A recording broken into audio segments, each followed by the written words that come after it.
Hello everyone, welcome to my kitchen. My name is Michael and today I'm going to show you how to make a stovetop macaroni and cheese. This is going to come together in under 30 minutes and we're going to use one pan to do it. So let's get started on that. So I've got 1 pound or 453 grams of my Elba macaroni, and you can use any macaroni that you like. They've got some that's got little spirals on the outside of it that might hold a little bit more cheese on it. I've just got the regular one here, and I've got some water boiling over here, and I'm going to put in about a tablespoon of salt. So you need to salt your water the way you like it, and because the pasta itself is not going to have any flavor to it other than what you put into the water. So I'm going to put in about a tablespoon of salt, and you want that to be really nice and salty like the ocean. And then we're going to put the pasta in and we're going to let that cook al dente. So you need to follow the instructions of whatever your box says for your macaroni. And mine says mine cooks 5 to 7 minutes. I'm going to cook it just a minute under because it's going to continue to cook a little bit once we get it onto the stove top and our cheese melted in it. So we're going to give that a stir here. If you don't give it a stir initially, you'll find that it might stick in the bottom of the pan, and we definitely don't want that. Or you might have a big clump of pasta, and you definitely don't want that either. So give that a stir, and we're just going to let that cook on its own over here, and just follow your instructions on your box for that. And we'll get these put away, and then we'll come back and we'll get started on our cheese. So with our stovetop macaroni and cheese that we make today, I've got 3 different types of cheese here, and I've got some really extra sharp cheddar cheese, and I'm going to grate up 2 cups, or to measure that out, that's 200 grams. And I'm just going to use my box grater that I've got here. If you want to use your food processor, the little attachment that's on the inside of that, that will grate up cheese, and that will do it really nice. Or if you've got one of the little handheld ones, you can definitely use that. This one is really nice because it's got a little container on the bottom of it. I'll put the link in the description box below. You might be interested in something like that. That way it's all contained on the one area. Or I've got a piece of parchment paper here under it. If you want to grate it that way, make it easier, and then you can just pour it into the pan that way. So I'm going to go ahead and get started. I'm going to grate up 2 cups or about 200 grams of my extra sharp cheddar cheese. All right, I've got my cheddar cheese grated now, and you can see how nicely that contained that. I'm just going to put that into this little bowl here. This is going to come together really quickly, so you want to make sure that you get all of your ingredients all ready to go once the pasta is done. So now let's get ready to grate our Colby Jack. I'm going to grate 1 cup of Colby Jack, or that's about 100 grams. And I'm just going to use the same side here on my grater and just grate that right into it. All right, my timer just went off now for my pasta, so I'm going to give it a try just to make sure it is al dente, and then we'll go on to the next step.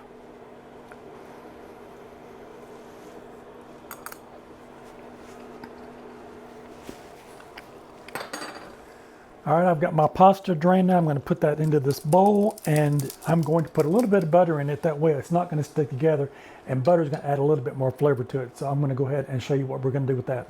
All right, so I've got a couple of tablespoons of butter here. I'm just going to put that in there, and I'm going to mix that together, and that way the butter will keep it from sticking together because it's going to put a little bit of fat in there, and then the butter is actually going to give it a lot more flavor. So if you want to put another couple pats in there to make it 4, you definitely can do that.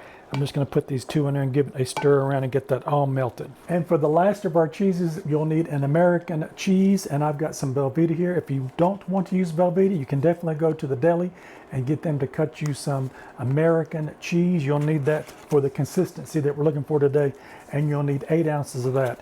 So I'm just going to use the Velveeta here, and we just want to cut those into little cubes. All right, I've got my Velveeta cut up now, and again, to reiterate that, you need an American cheese, so you can use the Velveeta. You need 8 ounces of that, or you can go to the deli and get them to cut you 8 ounces of an American cheese. But do not use the little processed cheese that you get in the store that's got the little plastic around the outside of it. Definitely don't want that. You want the consistency that the American cheese has, that you'll get in the deli or that you'll get from the Velveeta here. So I'm going to go ahead and set that aside, and we're going to get started now making our sauce for our macaroni and cheese. And I've got 2 tablespoons of butter, and I'm going to go ahead and put that into that pot, and we're going to melt that down. And I've got 2 tablespoons of all-purpose flour that we'll be using, and we're going to let that butter melt down first, and then we'll put the flour in to make our bechamel. All right, I've got my butter melted now. I'm going to take my 2 tablespoons of my flour, and we'll put that in, and we're going to stir that around, and we're going to cook that for about 1 minute. We want that to get really incorporated together. All right, we've got that cooked together now, and I've got 2 cups or 480 milliliters of regular milk. And I've got 1 cup of heavy creamer that's 240 milliliters, and we'll add that in. And we want that to heat up, and we'll cook that. I've got this on medium now for about 3 to 4 minutes. We want that to thicken up a little bit, and that heavy whipping cream is going to thicken that sauce up quite a bit along with that flour that we put in there. All right, our milk is coming up to a simmer now, and I'm going to go ahead and add my seasonings in. I've got a half a teaspoon of salt, and I'm going to put that in. I've got a half a teaspoon of black pepper, and we'll add that in. Now this is optional. I've got a half a teaspoon of paprika.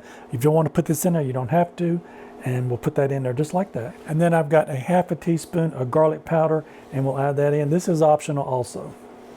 And just give that a good mix through. All right, you can see the sauce that I've got here is thickening up nicely. And I went on and changed over to this whisk so I could get all of those ingredients mixed in together. And we're going to let this cook for about another minute. All right, I'm going to turn my heat down to low now. And I'm going to put in my cheese. So I've got my sharp cheddar cheese here. Again, that was 2 cups or 200 grams, and we'll add that in just like that. I've got my 1 cup of Colby Jack or 100 grams. And I've got my 8-ounce block of my Velveeta, and we'll just go ahead and put those cubes in now. And now we're going to stir it in together and keep that down on low until all that cheese melts together into that nice sauce for our mac and cheese. All right, all of my cheese is melted now, and I'm going to give this a taste for seasoning to see if I need to add anything else to it, salt, pepper, or if you need to put any more of that oregano or garlic pepper in there. Definitely check that to see if you need any more seasonings.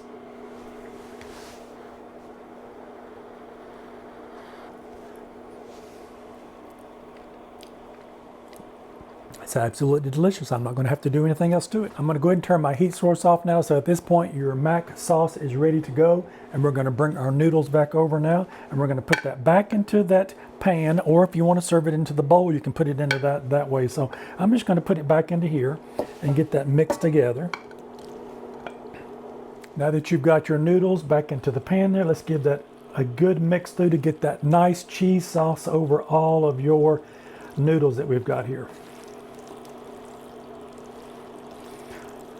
Look how nice and creamy that is. Oh my goodness.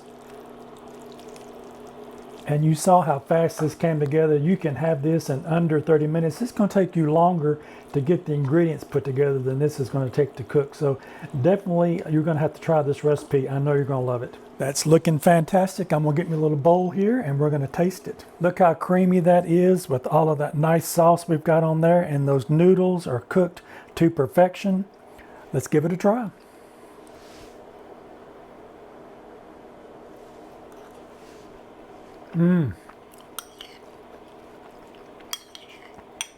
If you're used to eating the macaroni and cheese out of the boxes, you're not going to want to do that again. Follow this recipe, and this will be your new recipe for your mac and cheese on the stovetop, under 30 minutes, ready to go, and it's absolutely delicious. If you like this content, maybe you might consider giving me a thumbs up. I would really appreciate it. And while you're at it, check out one of these other 2 videos over here on the side. You might find something that you like. Don't forget to like, share, and subscribe. Leave me a comment how your mac and cheese turned out. I want to hear from you. And I'll see you in my next video. Bye-bye now.